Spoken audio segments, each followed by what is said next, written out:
Bom dia, pessoal. Então, hoje tenho a alegria de apresentar aqui a nossa reunião anátomo-clínica do HU, que vai ser apresentada pelo Dr. Fernando Campos, médico assistente da divisão de clínica médica do HU, pelo Dr. Aloísio Felipe Silva, médico patologista do Serviço de Anatomia Patológica do HU, e pelo Dr. Felipe Otto, residente de patologia da FMUSP. Muito obrigada pela presença de vocês. Bom dia a todos. Vamos dar início à nossa reunião. Vou apresentar o caso clínico, doutor Aloísio e doutor Felipe, depois vão discutir a parte da anatomia patológica. Em primeiro lugar, eu quero agradecer a doutora Luciana Avena por ter feito o estudo do prontuário. Eu estava de férias e ela preparou tudo, eu só coloquei nos moldes de apresentação que a gente utiliza para essas reuniões. Então, Luciana, muito obrigado. Vamos lá.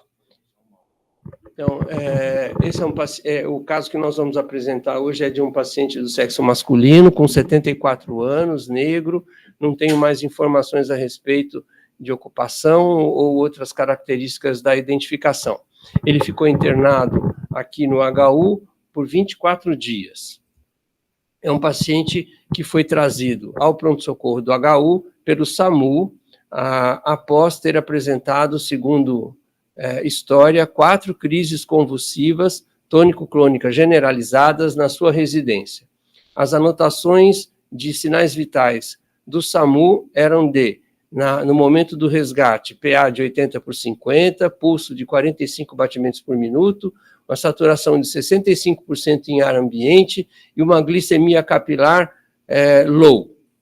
É um paciente que residia só, no mesmo quintal da sobrinha, estava acamado há 4 meses e era parcialmente dependente para as atividades instrumentais e atividades básicas da vida diária. Os familiares desconheciam as medicações de uso contínuo no domicílio. Tem um passado importante de etilismo, era um etilista crônico, pesado, e também tinha uma história de uma cirurgia há 8 anos para uma retirada, uma exérese de neoplasia de próstata. Esse paciente passara no pronto-socorro do HU há 5 dias desta data que estamos falando, onde foi feito um diagnóstico de uma anemia sintomática, e ele foi encaminhado para o ambulatório do HU, chamado de ACMI, para tratar e investigar essa anemia. Eu coloquei esse scout da tomografia, que eu vou apresentar o exame físico, para a gente ver que era um paciente bastante emagrecido, ele tinha material de síntese no húmero direito e no antebraço esquerdo. Não sei se isso não tem história do que aconteceu, mas de qualquer forma me parecia que o membro superior esquerdo tinha um déficit eu não conseguia ficar na posição anatômica, né, para fazer a tomografia, mas o que chama atenção também, além do emagrecimento, essa provável porose óssea, que a gente consegue ver somente um fantasma da estrutura óssea do paciente, tinha uma cardiomegalia, a gente vai ver no raio-x mais adiante. Enfim, era só para ter uma ideia do grau de emagrecimento desse paciente. É um paciente que chegou no pronto-socorro em regular estado geral, foi classificado assim, emagrecido, em anasarca, tinha edema importante, tanto em membros, como a gente vai ver também em cavidade, descorado 4 cruzes em 4, acianótico, afebril e anictérico.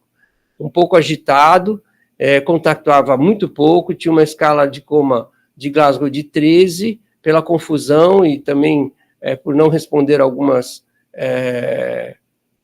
perguntas, sem sinais meníngeos, com as pupilas isocóricas, fotorreagente. O fundo de olho apresentava um estreitamento arteriolar difuso, a PA, no momento da chegada, era de 130/70, o pulso de 50 e o tempo de enchimento capilar de 3 segundos. Saturava 93% com máscara não reinalante a 10 litros por minuto. apresentava dentes em mau estado de conservação. Ausculta pulmonar, paradoxalmente, murmúrio vesicular presente, sem ruídos adventícios. Bulhas rítmicas hipofonéticas sem sopros. O abdômen era flácido, os ruídos eram presentes e ele era indolor à palpação superficial e profunda. O toque retal, presença de fezes sem massas palpáveis ou estenose do esfíncter. Os exames laboratoriais de entrada mostravam uma anemia, ou uma hemoglobina de 5,5, hematócrito de 17, e pelos índices hematimétricos, aparentemente normocítica normocrômica. Leucócitos de 12.600, com uma neutrofilia importante, e plaquetas de 602.000 plaquetas por milímetro cúbico. As proteínas mostravam-se reduzidas, tanto proteína total quanto a albumina, que era de 2,4. A ureia de 94, creatinina de 0,7, o que dá um clearance reduzido, apesar dessa creatinina, por causa da massa muscular, mas a gente vê que tem uma ureia elevada. Eu não fiz o cálculo do clearance estimado, porque não sei o peso do paciente. Sódio um pouquinho reduzido, os demais eletrólitos normais, as bilirrubinas normais, e as enzimas hepáticas também normais. Tinha um INR de 1,79, um pouco alargado, e isso era o que chamava atenção. Então, eu acho que daí o que mais a gente resume é uma anemia normocítica normocrômica acentuada, uma perda de função renal, que a gente não sabe qual é se é uma pré-renal ou se tem alguma lesão já renal estabelecida, e talvez aí uma insuficiência hepatocelular caracterizada pela proteína baixa e pelo INR aumentado. Pode ser até que seja também um déficit nutricional. O raio-x de tórax mostra, é um raio-x feito em lordótica, muito provavelmente feito no leito, na maca, né? Me parece que ele tem aqui uma sonda, né? Quer dizer, ele tem uma sonda nasogástrica, mas esse raio-x permite que a gente analise uma certa assimetria dos campos pulmonares, o direito é muito maior do que o esquerdo, provavelmente por causa dessa cardiomegalia que ocupa grande parte do hemitórax esquerdo. Me parece também que o paciente tem uma hipertransparência pulmonar e provavelmente aqui no parênquima algumas opacidades heterogêneas no ápice direito. Mostra também, além da cardiomegalia, uma aorta bastante alongada e provavelmente aqui a gente vê um segundo arco mostrando uma eventual hipertensão pulmonar. Acho que mais do que isso, talvez um edema de alça ou um pouco de líquido intracavitário que fica entre a alça, então acentua aí o limite das alças intestinais. O eletrocardiograma mostrava, assim, a primeira coisa que a gente vê é uma bradicardia importante, o cálculo feito deu 50 batimentos por minuto, a ausência da onda P precedendo os complexos QRS, a gente não consegue ver essa onda P após o complexo QRS, mas concordei com a doutora Luciana que parece um ritmo juncional, não de escape, porque ele está justo nos 50, né? E o QT eu calculei, deu um QT corrigido longo, de 569 milissegundos. Esse paciente, logo no pronto-socorro, como chegou com aquela alteração do nível de consciência, foi feita uma tomografia de crânio que não mostrou nada além de uma discreta hipoatenuação da substância branca periventricular inespecífica, e uma dilatação simétrica não hipertensiva do sistema ventricular e acentuação das cisternas basais, silvianas e sulcos corticais, uma atrofia cortical. A tomografia do tórax mostrou um derrame pleural bilateral maior à direita, determinando a telectasia passiva, conteúdos hipoatenuantes no interior de ramos subsegmentares dos lobos inferiores, brônquicos, mais evidente à esquerda. Então, havia secreção na via respiratória. Ausência de linfonodomegalias mediastinais, alguns pequenos calcificados, a aorta ateromatosa e aumento do calibre do tronco dos ramos das artérias pulmonares, corroborando aquele achado do raio-x de tórax com uma provável hipertensão pulmonar, e também aumento de câmaras cardíacas direitas. A tomografia de abdômen mostrou uma ascite de pequeno volume, o fígado com dimensões discretamente reduzidas, com atenuação um pouco aumentada. Conversando com o radiologista, ele me disse que essa atenuação um pouco aumentada poderia sugerir alguma doença de depósito, até sugeriu ferro, e que também poderia corresponder a um achado que é frequentemente encontrado em pacientes que estão em jejum prolongado. Um pequeno foco de calcificação no lobo direito, e os demais achados nessa primeira tomografia, que foi feita sem contraste, não mostrava nenhuma outra alteração. Bom, durante o período de observação no pronto-socorro, o paciente se manteve afebril, normotenso, sempre bradicárdico, provavelmente mantendo aquele ritmo juncional e precisando de máscara de O2 em alto fluxo, com essa saturação de 97%. E apresentava períodos de hiperglicemia intermitente, fazendo glicemias de 50 de destro, né? Glicemia capilar de 55 e 44. Manteve o regular estado geral, reduziu um pouco a escala de Glasgow e força reduzida globalmente. Já nesse segundo exame, o murmúrio era reduzido em bases, aí foi detectado provavelmente a presença do derrame pleural e alguns roncos no hemitórax direito. O abdômen agora ficou doloroso, a palpação difusa, a palpação profunda, difusamente. O paciente fazia faces de dor. Ele não apresentava estigma de hepatopatia no exame de pele, ou ginecomastia, ou qualquer outro estigma para doença hepática crônica.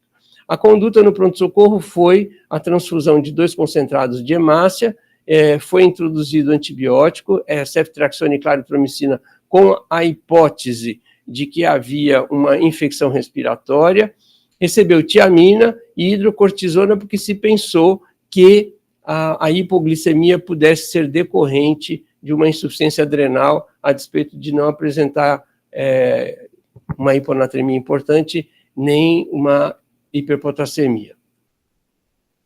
Ele foi internado e na enfermaria ele se manteve inicialmente desorientado, contactuava mal, apresentava medidas de pressão arterial elevada, apresentou somente um pico febril isolado e, durante a internação, 3 hemoculturas vieram positivas. A primeira para Staphylococcus epidermidis, a segunda para Staphylococcus cone e a terceira para Staphylococcus warneri. Todos foram considerados como suspeitos de contaminação. Mas o paciente iniciou um esquema de vancomicina porque se achou que talvez ele poderia ser compatível com uma infecção de válvula cardíaca.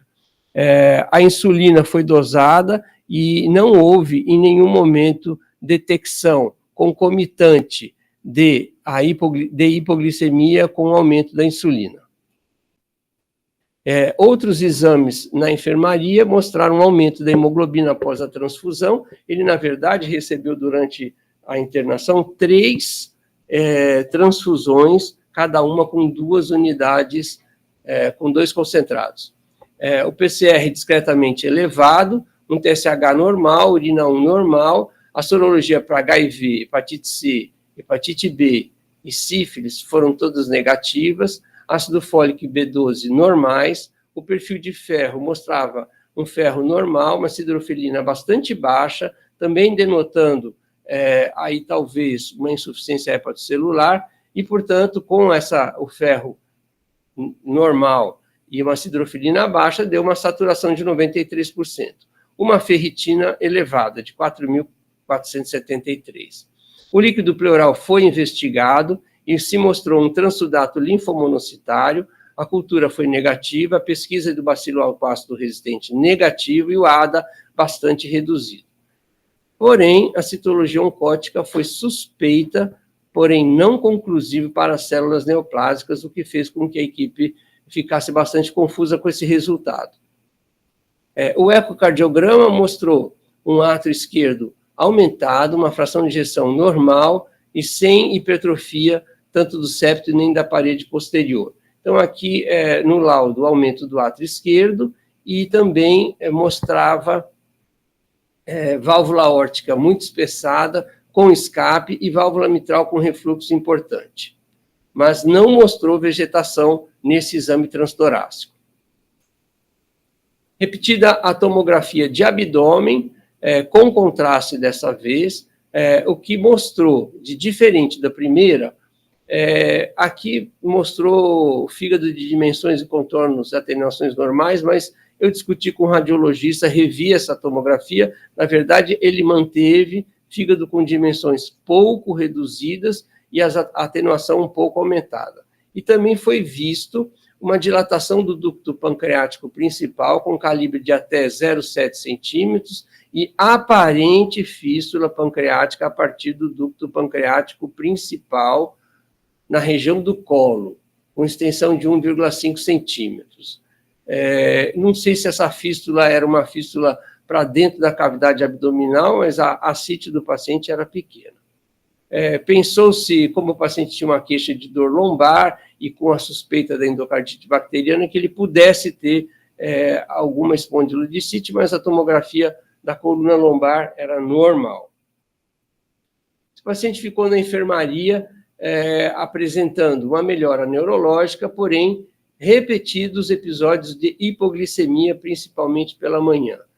Foi colhido um peptídeo C e foi colhido também cortisol e insulina na vigência da hipoglicemia, e todos eles foram normais, não contribuíram para o diagnóstico da etiologia dessa hipoglicemia.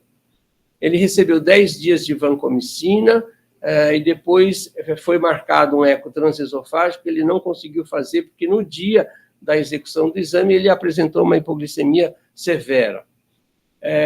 A despeito das transfusões, ele apresentou queda progressiva da hemoglobina, voltando aos níveis da internação, que era 5,5, ele ficou com 5,2 no final, e teve uma suspeita também do diagnóstico de pancreatite crônica, porque a pesquisa de gordura nas fezes foi 2 cruzes, né?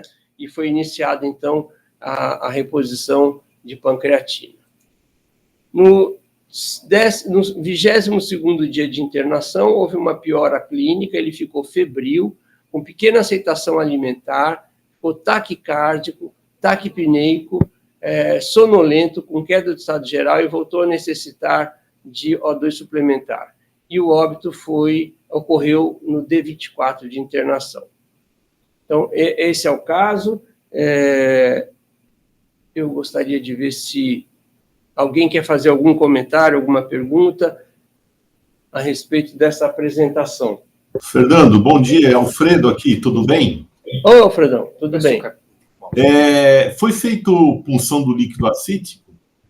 Não, não foi feito. Ok, obrigado. Bom, como nós demos um tempo aí para as pessoas perguntarem alguma coisa a respeito, eu acho que podemos passar para o doutor Aloysio e para o doutor Felipe apresentarem a autópsia. Aloysio, a palavra está com você e com o Felipe.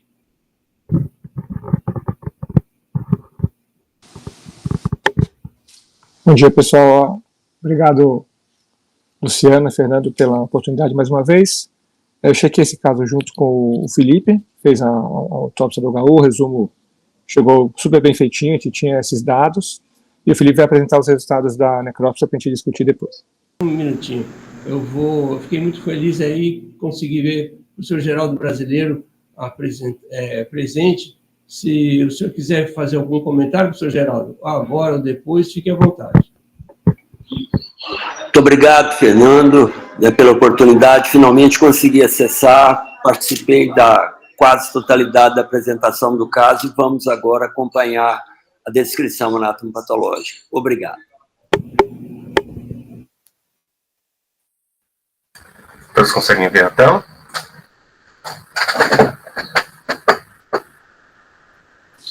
Sim.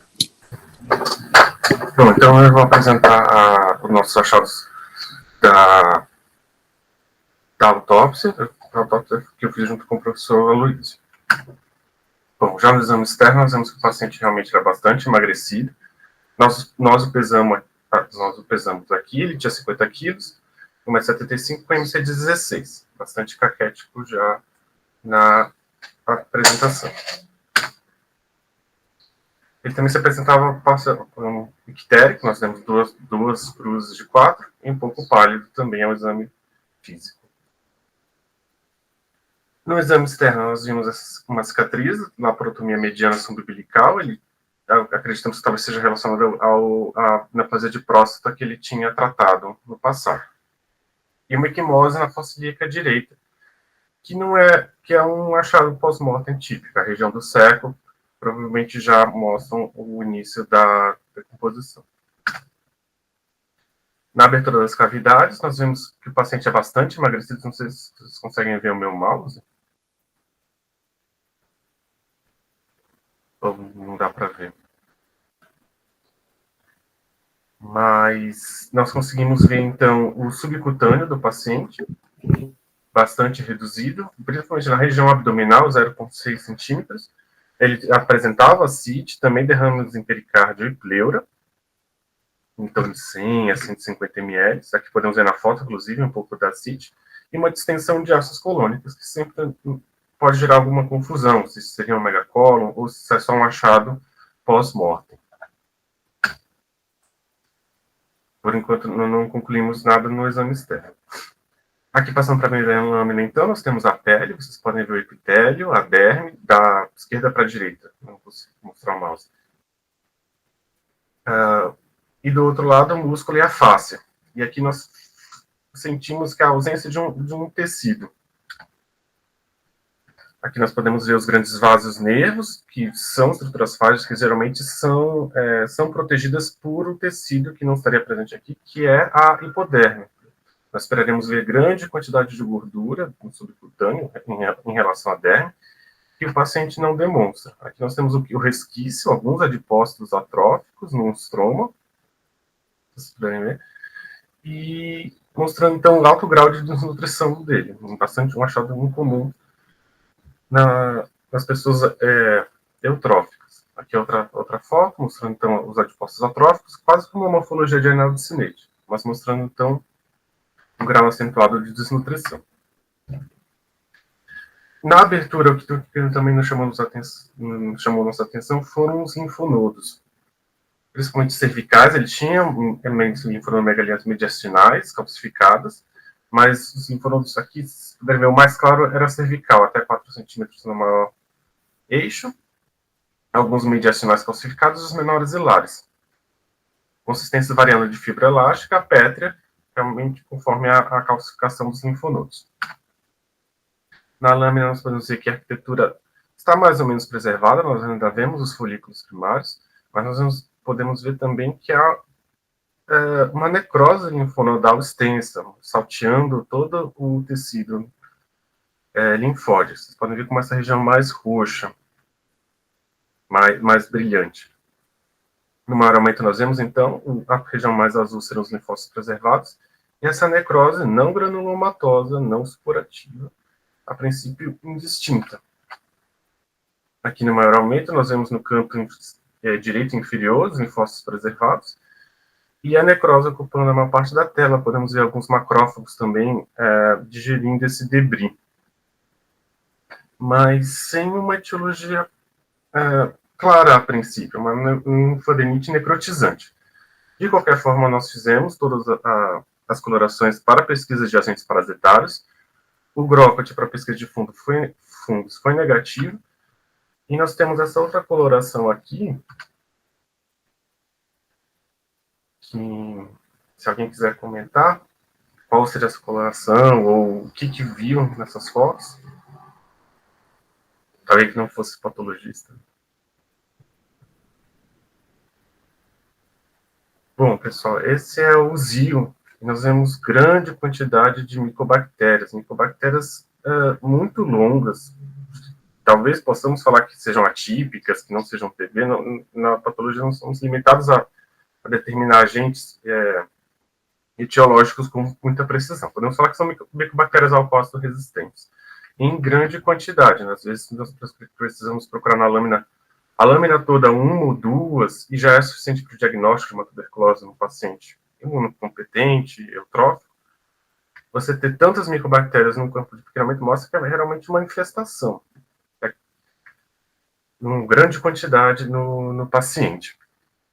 Aqui nós temos outros linfonodos, aqui, se puderem ver no centro, já são calcificados, ossificados, com figuras que poderiam confundir com talvez algum agente fúngico, vocês veem algumas áreas redondas. Nós fizemos a coloração de Brocadt, foi negativa, são só calcificações, mas mostrando que o paciente já vinha lidando com essas infecções, talvez outras infecções fúngicas, ou essa própria micobactéria que ele conseguiu controlar e calcificar esses linfonodos mediastinais. Havia também alguns pulmonares, nós ficamos em dúvida se havia calcificação ou não, mas talvez até a primeira infecção. Mas nas áreas dos linfonodos calcificados ainda viáveis, com linfócitos, também apresentavam a micobactéria, também com a mesma morfologia.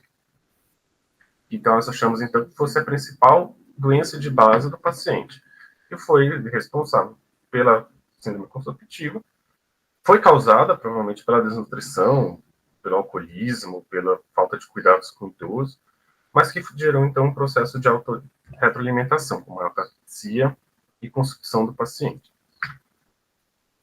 A medula óssea do paciente, então, continuando no sistema fagocítico mononuclear, era bastante interessante, ela era esbranquiçada e seca, não é um achado habitual, geralmente espera-se da função da medula, uma medula vermelha e úmida, ou então, se ela for liposubstituída, amarela brilhante. Normalmente, nós podemos ver que a medula se encontra bastante hipocelular. Há algumas áreas com hematopoese presente, o paciente ainda tinha conseguia ter não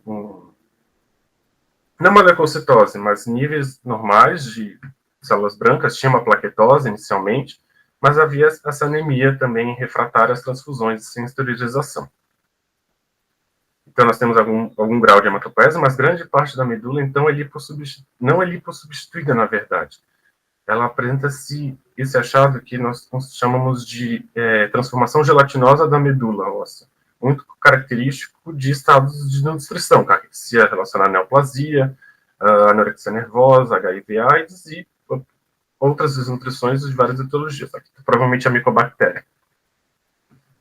Essa coloração Alsan Blue que mostra que realmente há uma substituição da medula por essa tecido mucopolissacáride, uma gelatina propriamente, ácido hialurônico, e a reticulina. Nós pensamos até se não haveria algum grau de mielodisplasia, uma mielofibrose. Há uma fibrose, realmente, MF3 na medula, mas a princípio ela seria secundária a outros processos infecciosos ou sistêmicos, relacionados a interleucinas sistêmicas. Nós fizemos a coloração de Brocadt e de zilniacin na medula, ela foi negativa. Então, a medula não estava infiltrada, pelo menos o fragmento que nós tínhamos não estava infiltrado pela micobactéria. O baço estava com gesto pesado, acima do percentil 99, mas sem outros achados, sem outros infartos, e a polpa branca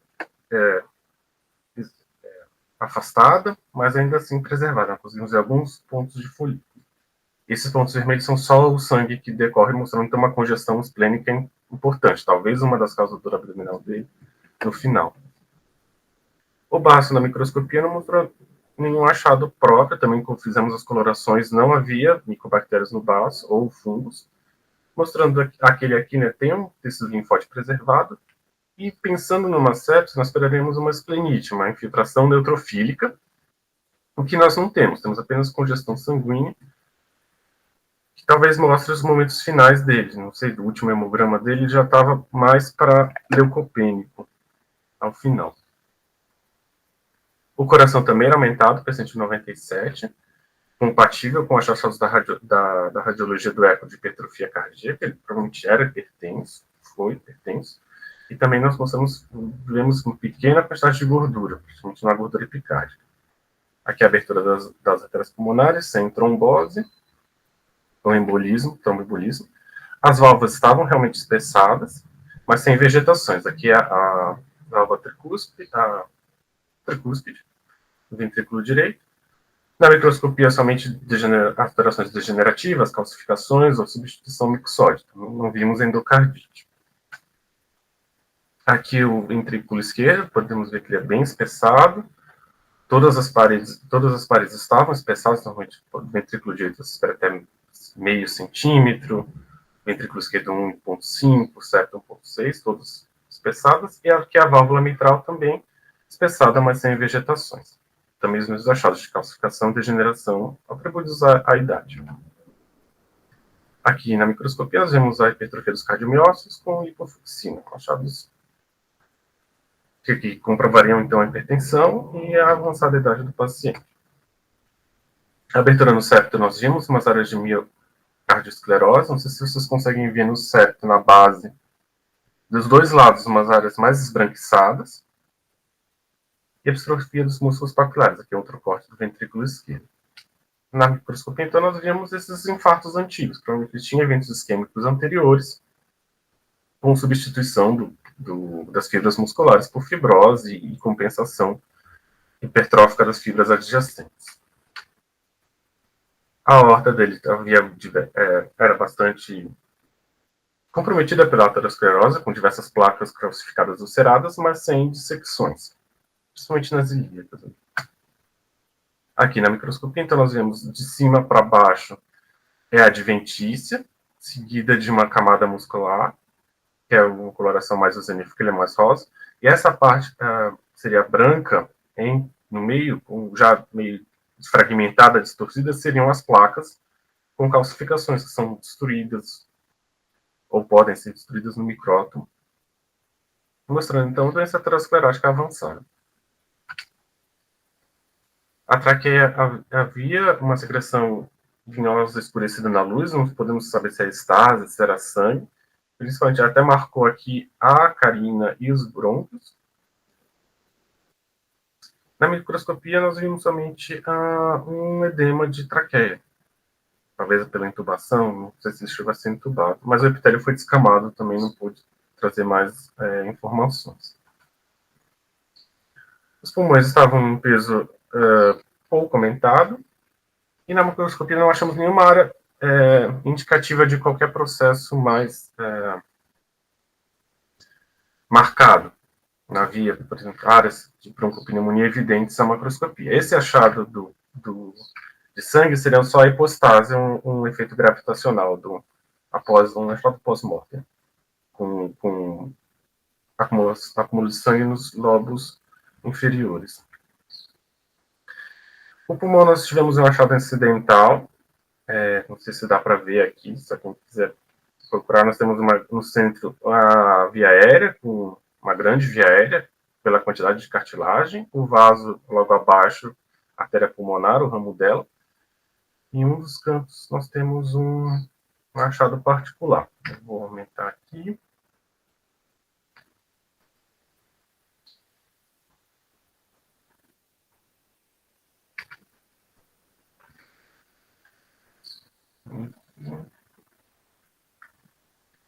Então, pessoal, ali estava no canto esquerdo, para baixo, é um foco de aspergilose invasiva. Vocês conseguem ver as hifas bastante basofílicas atravessando a parede, gerando necrose da parede da via aérea.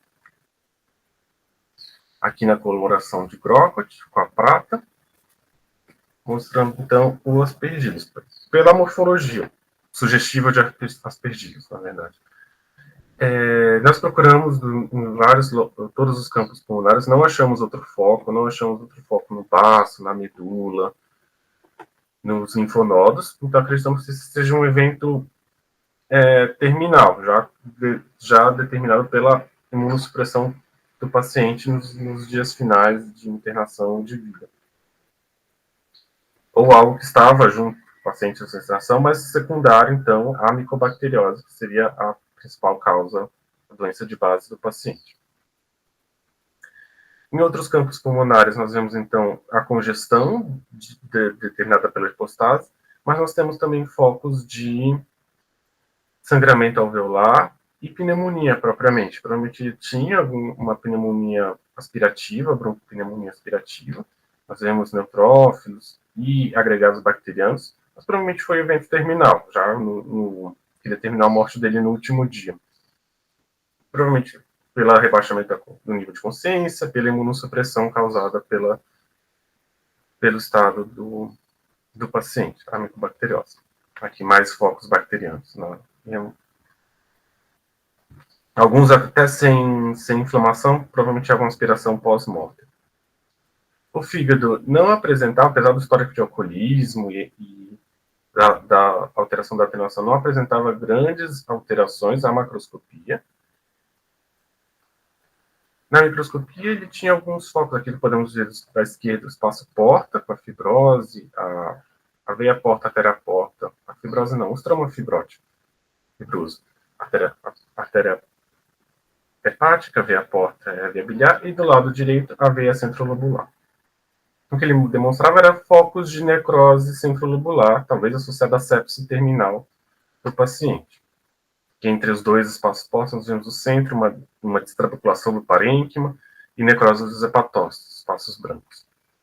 Aqui outra foto também, mostrando que a região periportal está mais preservada, e à medida que se caminha para a região centrolobular, há essa necrose e congestão. E algum grau também de icterícia. Provavelmente a icterícia dele era relacionada à sepse evento terminal, com poucos achados de colestase microscópica. Um achado acidental um cisto que ele tinha no parênquima. Aqui esse escurecimento também é um achado pós-mortem. E aqui, na microscopia, era um cisto biliar simples pelo epitélio. O pâncreas, eu não consegui encontrar a fístula no momento da dissecção, mas o parênquima era, a princípio, sem alterações, não demonstrava alterações. Na microscopia, nós tínhamos alguns focos de fibrose, de pancreatite crônica, realmente, comprando aqui um plug proteico, nós vemos eosinofílico na luz do ducto, e algum grau de necrose também, achado aqui, descolamento também pode ser um achado pós-morte, mas algum grau de necrose dos ácidos pancreáticos, provavelmente relacionado à sepse e à hipotensão final. E também substituição, também um grau de pancreatite crônica leve, mais presente. Também com esteatonecrose, que nós vemos aqui, da gordura adjacente. Os intestinos não tinham uma dilatação fixa, que poderia, então nós consideramos que foi somente um achado pós-mortem mesmo. Aqui o cólon bastante distendido pela paresia final dos intestinos, e o intestino delgado, congesto, mas podemos ver preservado. A princípio não havia nenhuma afetação intestinal local, provavelmente por fluxo difuso. Os rins também não tinham maiores alterações, não encontramos a próstata, somente uma fibrose aderida ao reto. No rim, nós achamos uma hipertrofia das artérias renais, compatível com o quadro de hipertensão, mas um aparato glomerular bastante preservado, bastante glomérulos, poucas áreas de esclerose, nós vemos um cisto. O que mais chamaria a atenção seria realmente os túbulos, com um grau de necrose tubular aguda, provavelmente associado também à sepse por perfusão terminal do paciente. Aqui, descamamento das células, formação de, aqui eu estou sem o mouse, cilindros no interior dos lúmens, eosinofilia, núcleos pequinóticos. E aqui algum cisto também normal. O cérebro estava no percentil 3, um cérebro atrófico. Vocês podem ver na foto da direita, por debaixo da meninge, como os sulcos são alargados, os giros estreitos, vários espaços vazios, principalmente no lobo parietal, ali debaixo na abertura da meninge. Na microscopia, somente achados degenerativos associados à idade, hipertrofia dos vasos, lipofluxina e corpora amilácea. Então, ele também não tinha uma afetação específica no sistema nervoso central. Esse foi, então, o nosso fluxograma. Nós consideramos que a denunciação foi a causa mais importante do estado do paciente, provavelmente causada pelo alcoolismo, mas pode ser multifatorial, não sabemos, temos poucos dados sobre a história do paciente. mas ele também teria uma pancreatite crônica, reforçando essa tese. E a desnutrição teria causado, então, um estado de imunossupressão, seja pela limitação da medula, pela substituição gelatinosa da medula, com essa bistratopenia que ele tinha. Não achamos sangramento também no intestino ou nas câmaras cardíacas que justificasse aquelas quedas súbitas de hemoglobina.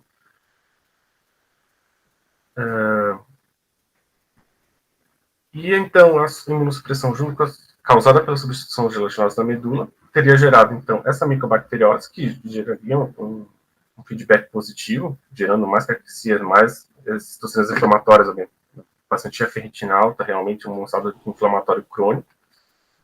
E também, nos momentos finais, a imunossupressão teria gerado a pneumonia aspirativa e a aspergilose pulmonar como eventos como acumulativos. Atribuímos a sepse à pneumonia aspirativa no momento inicial, também a progressão da linfadenite e micobacteriose. E a sepse nós geraríamos outros achados, como baço racional, congesto, os graus de necrose hepática, a colestase e a necrose tubular aguda, e provavelmente o óbito do paciente.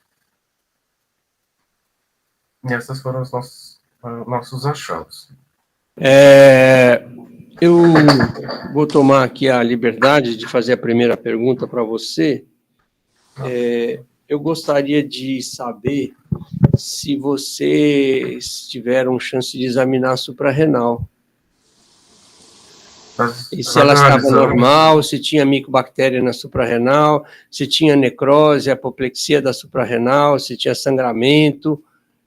Nós avaliamos sim, doutor, não achamos. Fizemos também o Zil-Nielsen na renal, mas só achados pós-mortem mesmo. Autólise do tecido que nós chamamos.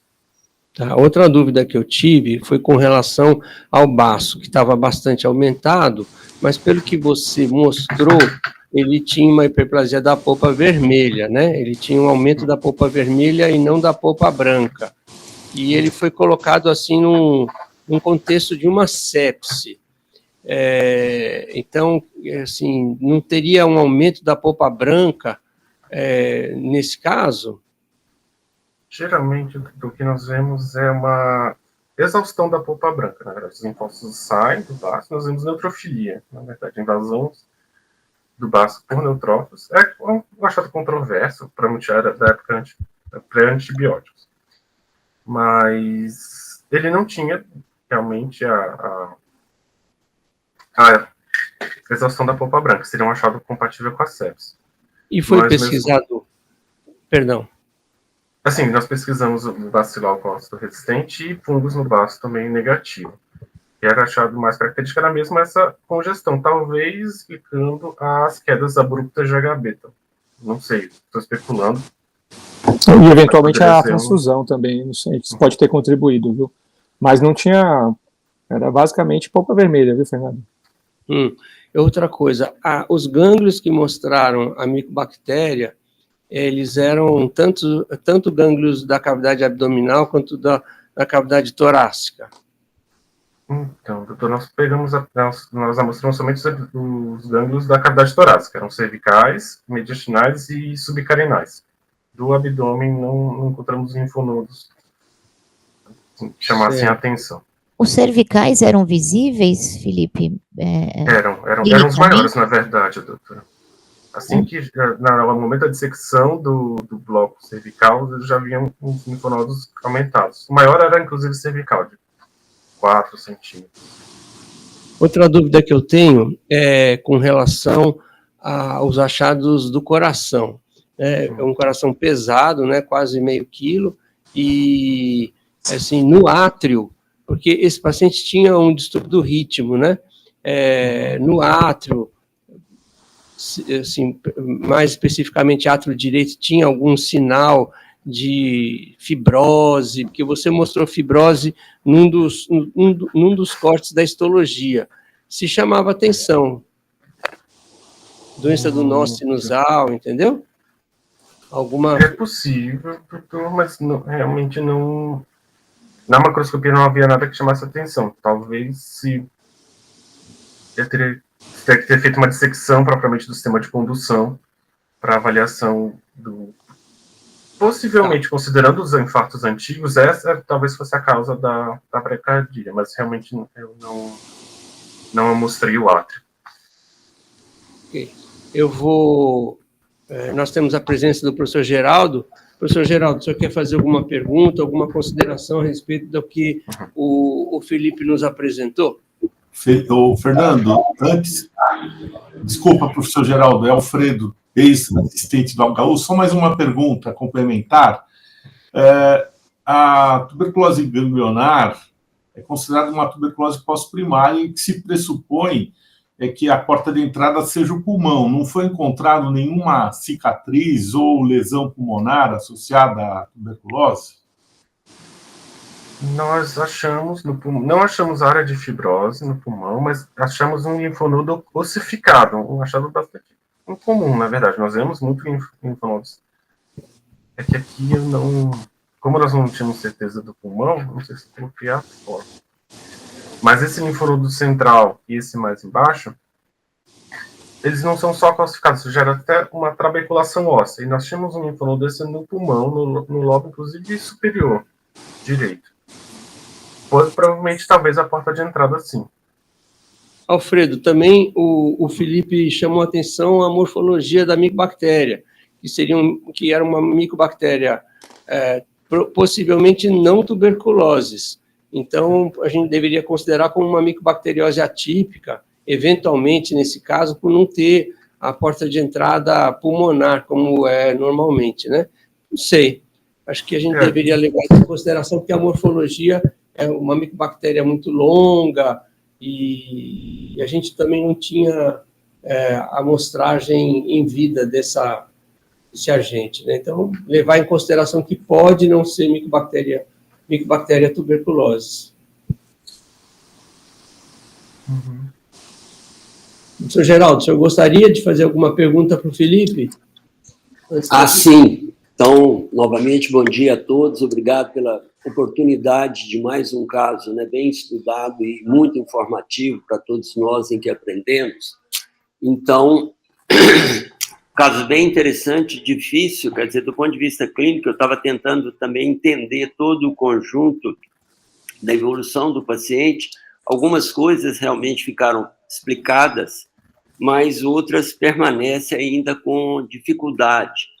Por exemplo, eu identifiquei que, além de manifestações pleomórficas do paciente, manifestações neurológicas cerebrais que poderiam estar diante do quadro geral do paciente, consultivo e de outras alterações, mas me chamou muita atenção essas alterações de hipoglicemia, e assim como o Fernando perguntou, eu também, quer dizer, tive dificuldade e pensei na possibilidade de uma alteração de uma doença endócrina, inclusive das suprarrenais, porque tem muitas alterações nesse paciente, uma hipoglicemia persistente, que, é claro, do ponto de vista fisiopatológico, complicou bastante a situação, mas pelo que vocês informaram, então, não havia lesões, né, nas suprarrenais que pudessem explicar essa alteração.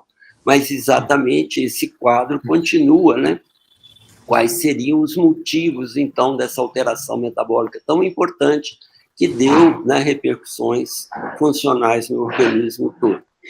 A segunda questão sobre a doença básica, interessante bastante o caso, eu entendi pela descrição de vocês, está muito bem documentada, é uma infecção que comprometeu fundamentalmente, né, o sistema, né, hemolinfático, os linfonodos particularmente, tem comprometimento da medula óssea, que explica uma outra manifestação importante do paciente, em parte no conjunto todo, que é uma anemia muito grave e persistente que o paciente tinha, mas esse agente infeccioso comprometeu fundamentalmente, né, os linfonodos, nem o baço, né, foi afetado pelo processo.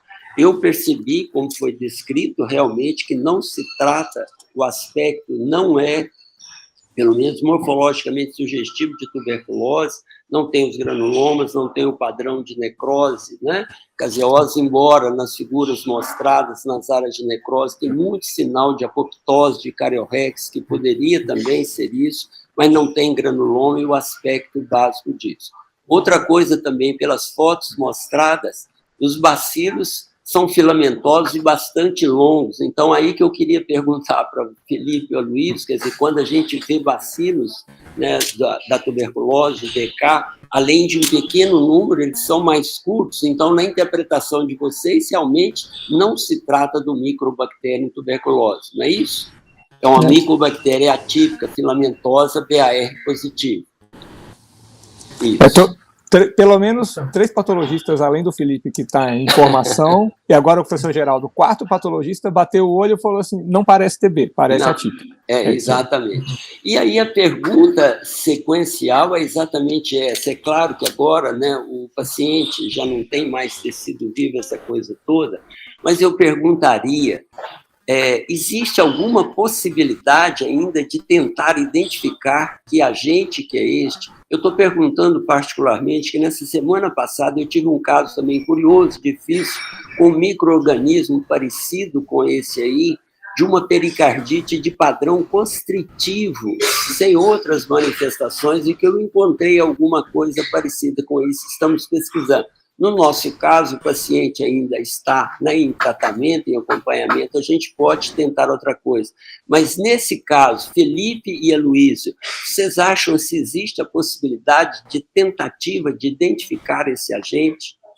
A Lorena colocou aí já no chat, e a gente já viu isso em outras situações, dá para fazer o PCR para micobactéria no bloco, e aí tem bastante material, se tiver preservado, a gente acredita que pode ter. Para a reunião não deu tempo, e a gente não trouxe esse estudo adicional, mas é um complemento que a gente pode fazer. Ótimo, isso, exatamente, porque aí fecharia todo o raciocínio. Mas então o caso é interessante, como está falando, é atípico, né? O próprio agente é classificado dentro da categoria atípica. As outras manifestações, né, cardíacas, quer dizer, foram excluídos, como já tinha pensado, a endocardite, não tem lesões de endocardite, tem um aumento da massa muscular, mas parece que o paciente era hipertenso, tem aquela hipertrofia. As lesões da alteração funcional do ritmo, né, se for o caso, eventualmente ainda pode ser voltar no coração e tentar ver se existe alguma alteração no sistema de condução. Pode ou não se encontrar essa coisa, mas não há sinais realmente. Essas lesões antigas, fibrosantes, cicatrizantes, aí, principalmente no septo, no ventrículo esquerdo, fazem parte do quadro geral do paciente e são perfeitamente, né, explicadas. A aspergilose pulmonar é perfeitamente entendida, né, dentro do contexto terminal do paciente. A pneumonia por aspiração também documentada, muito provavelmente terminal no caso. Então, enfim, das minhas considerações, né, que eu faria é só... Eu achei que ia encontrar alguma coisa no sistema endócrino, particularmente nas suprarrenais, não tem, e, eventualmente, complementando, identificando o bacilo, mas o caso foi bastante interessante, desafiador, do ponto de vista clínico, eu imagino, quer dizer, essa dificuldade toda que o paciente apresentou, e, mais uma vez, a necrópsia vem mostrar que contribui substancialmente para esclarecer muitos casos. Então, novamente, obrigado pela oportunidade, aprendi também mais um pouco, e um abraço a todos os colegas. Obrigado, professor Geraldo. Aloysio, eu tenho uma pergunta a você. A gente teria como saber se a reserva de glicogênio desse paciente no tecido hepático estava adequada?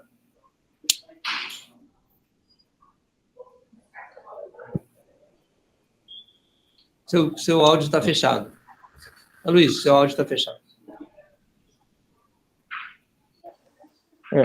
Metodologia não validada, não serve para isso, né? Então, assim, o que dá para dizer é que não tem nenhuma evidência de aumento de glicogênio no fígado, né? Quando a gente tem doença, o contrário, você tem lá a valorização dos hepatócitos, né? Você tem inclusão citoplasmática, dá para pesquisar com PAS. Aí, olha, citoplasma depletado, não tem... Imagina que se a gente fizer uma eletrônica, você vai ver muito pouco ou nada de glicogênio, entendeu? Agora, não dá nem para ver na morfologia convencional. Então, a resposta é não tem nenhuma evidência de que tem. Agora, só que o fígado normal, a gente também não vê glicogênio, né, no HE, na microscopia óptica. Então, assim, eu não tenho um controle para te dizer isso, entendeu? Só eletrônica mesmo. A minha pergunta é só no sentido de tentar explicar a hipoglicemia desse paciente, entendeu? Sim, não, então, então, se não tiver outra pergunta, eu queria fazer alguns comentários, que é caso interessante. E chamar a atenção, assim, minha interpretação, meu ponto de vista. A chave do caso é a medula. Não sei se o Fernando vai lembrar, e os mais antigos do HU também, que vivenciaram outras hacks, né? A gente teve um caso de um homem, anos e anos e anos atrás, a clínica titular do caso era, acho que a Lúcia Mendes, e a clínica ficou batendo, né, o corpo clínico também ficou batendo cabeça com o caso, porque ele era um paciente muito parecido, ele era extremamente caquético, muito emagrecido, não tinha uma doença orgânica específica, ele tinha um transtorno de metabolismo glicídico, se não me engano, ele ficou até uma suspeita de diabetes juvenil, tardia, uma coisa assim, e a manifestação hematológica era muito relevante e ficou aquela coisa, será que ele tem um mieloma, será que ele tem uma doença da medula, etc. E tinha a degeneração gelatinosa, a Lorena já colocou no chat aí, lembrou também. Este caso é muito parecido. Então a gente bate o olho na medula óssea num paciente caquético, ele tem consumo da gordura do subcutâneo, gordura peripancreática, gordura adrenal, gordura epicárdica. Então é um paciente desnutrido que tem um consumo da gordura, seja porque ele não comia, por um alcoolismo, transtorno mental, alguma coisa desse tipo, seja porque ele tivesse alguma má absorção, uma situação muito grave que a gente não detectou aí também. Essa degeneração gelatinosa da medula, ela é tipicamente vista em paciente que não come, certo? É o contrário do que a gente vê nas autópsias hoje, que a gente vê síndrome metabólica todo dia, o paciente obeso, etc. E a gente não vê mais o paciente desnutrido, que não come, certo? Que eu acho que é a base dele aí. Pode acontecer em anorexia nervosa, pode acontecer eventualmente na caquexia do câncer, que ele também não tinha. Ele tem um achado histológico que não é descrito, a gente discutiu bastante com a Cristiane, que é já uma degeneração gelatinosa com sinais de organização, com fibrose da reticulina.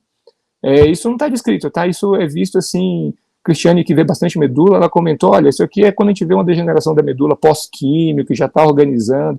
Na degeneração gelatinosa por desnutrição, não tem descrito. A gente infere que deve estar aí há muito tempo. E talvez isso explique a dificuldade de recuperação do paciente, do ponto de vista nutricional, e eventualmente algum aspecto metabólico da glicemia que não recupera, porque o estado nutricional dele é tudo muito ruim. Então, essa é a chave. A minha interpretação de que a micobacteriose e a própria aspergilose, que são achados, mas é como se o paciente tivesse funcionado como um grande imunodeprimido, quase que como um meio de cultura, entendeu? Então, a infecção está aí para terminar, derrubar, explica a febre, a aspiração explica a sepsia, etc. Tem outras doenças aí orgânicas do coração, da hipertensão, etc. Mas minha interpretação do caso é essa, que ele tem uma desnutrição muito intensa, que é interessante para a gente trazer aqui para os médicos, alunos, residentes, para todo mundo ver como se comporta, como pode se comportar, e com essas infecções, vamos dizer assim, entre aspas, oportunistas, que terminaram de levar o paciente ao óbito. A única pergunta agora, devolvendo para os clínicos, é como é que se comportou do ponto de vista nutricional na internação, né, que acho que a gente não comentou isso, né, se ele comia, se ele aceitava, se ele foi para parenteral, isso a gente não tem esse dado. Então, o que eu sei desse paciente é que no momento em que ele melhorou o quadro neurológico, ele voltou a se alimentar. Não existe nenhum relato de síndrome de realimentação, ou seja, hipofosfatemia, hipocalemia, etc. Então, eu concordo com você, e a Lorena já colocou no chat, que ele tinha uma doença social, ele não tinha suporte familiar, morava nos fundos, né, na casa dessa sobrinha, que deveria ser a pessoa que o alimentasse, né, mas não sei se alimentava. Então, talvez ele não estivesse mais num etilismo ativo agora, acho que ele foi um grande etilista, e ficou, vamos dizer assim, desculpe falar, largado, sem alimentação, sem nenhum suporte, e entrou em caquexia, virou um faquir. Aí ele começou a apresentar as convulsões por hipoglicemia por falta de ingesta alimentar, e aí foi trazido ao hospital. Aqui ele recebeu suporte, mas mesmo assim continuou fazendo, né, as hipoglicemias. Tanto é que lá pelo 20º dia, ele tinha um eco transesofágico para fazer fora do HU, porque havia ainda a insistência no diagnóstico de endocardite bacteriana, e ele não conseguiu fazer o eco, porque no momento dele ir para a ambulância, ele fez uma hipoglicemia severa, e o transporte se negou a levar o paciente, tendo que receber um suporte de glicose para continuar sendo possível a ser submetido. Então, concordo com você em tudo. É um quadro lindíssimo de uma degeneração gelatinosa da medula.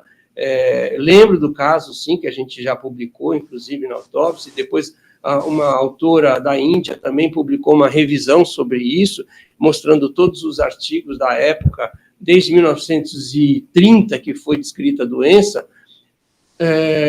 Mas o que me deixou assim bastante curioso é se ele pudesse ter alguma coisa, por isso que eu perguntei, algum problema para assim, retirar o glicogênio do fígado e não fazer hipoglicemia, né? Ele, sei lá, talvez ele não tivesse nem hormônios hiperglicemiantes, como a gente pensou na suprarrenal, mas a gente não sabe se GH, outros hormônios hiperglicemiantes, ele talvez tivesse essa resposta, né, à hipoglicemia. Mas, enfim, eu acho que é um caso de um paciente pobre de comida, pobre socialmente, e que morreu de caquexia. Eu acho que é isso. Nem músculo mais o coitado tinha.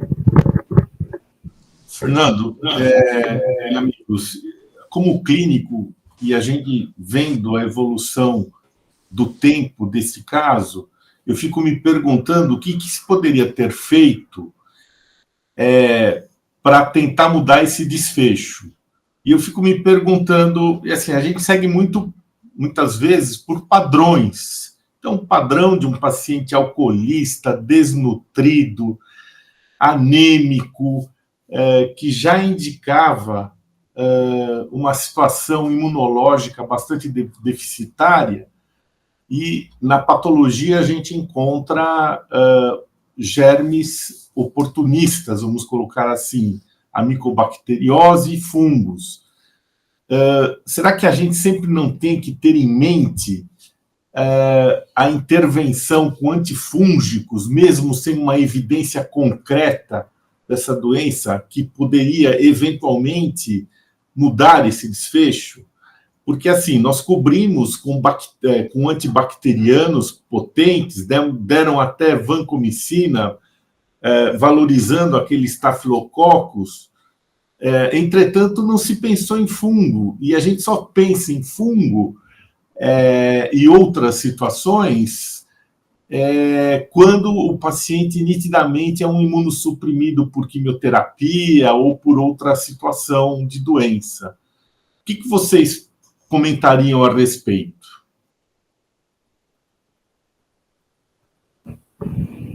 Bom, eu vou responder aqui o que eu acho, né? Eu acho que o tratamento de micose profunda é muito, assim, tem que ser baseado em alguma evidência do isolamento do agente, de uma imagem que esse paciente não tinha, né? A tomografia de abdômen,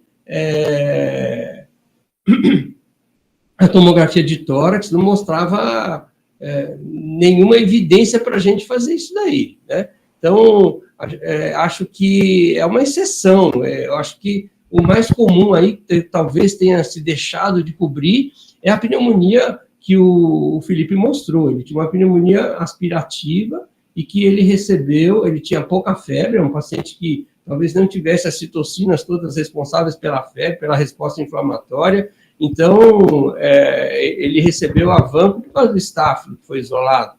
Mas talvez a gente pudesse ter pensado em alguma pneumonia aspirativa para ele. Eu acho que esse talvez tenha sido a falência maior. Eu acho que a aspergilose aí também não era tão importante, Alfredo. Acho que era um foco pequeno, né? E acho que eu não sinto que houve problema em não se tratar esse fungo.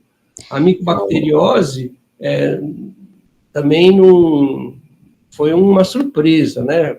Foram em alguns gânglios e pequenos. Eu acho que o maior problema aí foi a realimentação desse paciente. Chegou tarde. O único problema que eu encontrei foi a questão dos linfonodos cervicais, porque isso me deixou, eu que li o prontuário, em nenhum momento eu vi descrito no prontuário a presença de linfonodo cervical.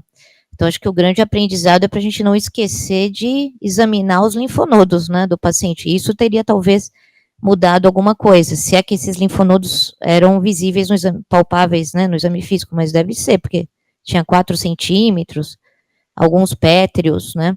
Acho que o único que poderia, nem sei se ele responderia mais, né, com esse grau de imunossupressão ao tratamento da micobacteriose atípica. Mas se teve algum problema, né, na evolução, eu acho que foi esse. Porque realmente também concordo que o Aspergillus não teria nenhuma evidência para iniciar o tratamento, né. Bom, eu gostaria de perguntar especificamente à doutora Lorena se quer falar alguma coisa na reunião, que já estamos próximo de terminar. Não sei se ela está em condição de falar. Professores, se vocês quiserem, eu posso mostrar a adrenal. Tem as outras lâminas aqui. Não, Fê, eu acho que eu concordo com o que foi dito. Acho que aí seria tornar a regra exceção, a gente começar a tratar, ainda porque o tratamento de aspergilose, assim como o tratamento de micobacteriose, não são... Ainda porque, assim, talvez... pensar em micobacteriose, que micobactéria? A micobacteriose atípica é um universo, então os tratamentos são diferentes, tudo de muito diferente. Em relação aos linfonodos, Lu, eu não lembro exatamente se foi realmente investigado, mas não tinha linfonodo torácico pelas tomas e também não tinha abdominal, então acabou-se não pensando em nenhum momento em nada, né, em linfadenomegalia. Também foi uma surpresa realmente aparecer isso aí. Eu acho que é isso. Pois não, Felipe. Felipe, você quer mostrar a suprarrenal para terminar a reunião? Só um segundo.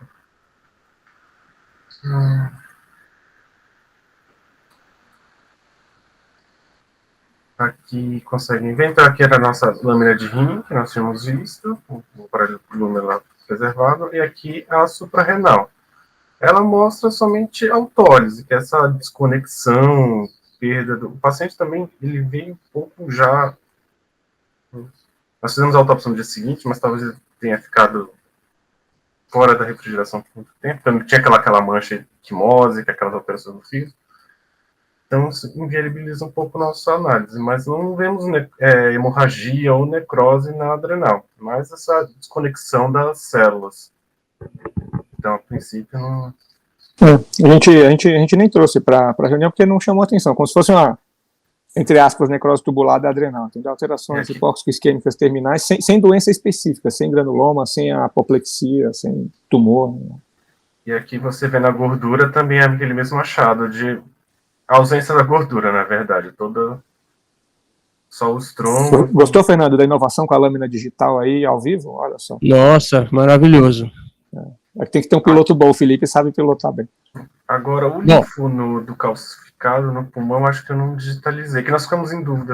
No começo, quando nós achávamos que a linfadenomegalia era séptica, simplesmente aqui não tinha granuloma, não tinha nada, era uma necrose, uma bacteremia, uma infecção de corrente sanguínea, até viu desuniu-se. Foi, inclusive, uma das últimas lâminas que chegaram pra gente. Vamos lá, Fernando, acho que a gente pode ir. Tá, obrigado, Felipe. Eu vou terminar a reunião. O professor Geraldo quer comentar alguma coisa no final, antes de eu terminar? Não, muito obrigado. Tudo já foi, do meu ponto de vista, comentado segundo o que é possível, segundo o que a gente conhece. Obrigado. Tá certo. Então, eu quero agradecer a todos que participaram da reunião, tanto no anfiteatro como remotamente, e agradecer à doutora Luciana por ter nos convidado e participado também da elaboração da apresentação clínica. Então, muito obrigado a todos, bom dia e até a próxima reunião. Obrigado, pessoal. Bom dia. Obrigado.